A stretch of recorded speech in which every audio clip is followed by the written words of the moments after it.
দশমী শুরু না হইতেই তুই বাড়ির মদ খেয়ে যাচ্ছিস। সকাল সকাল বাড়িতে মদ খেয়ে আসা, দাঁড়া তোর বাপকে বলে তোর কোমর আজকে আমি ভাঙবো। কি গো শুনছো, তোমার ছেলে না মদ।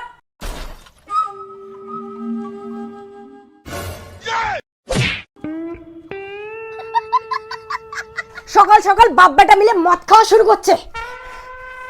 এদের দুজনকে একমাত্র আমার শ্বশুর বাবাই শায়েস্তা করতে পারবে। বাবা দেখুন আপনার ছেলে নাতি মিলে মদ খাচ্ছে।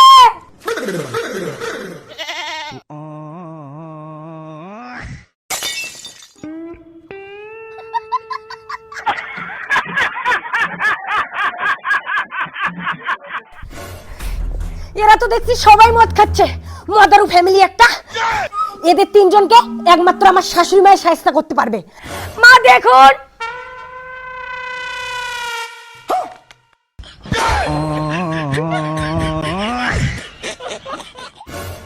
মাঝে মাঝে মন ভালো রাখার জন্য মদ খাইতে হয়, বুঝলেন মা?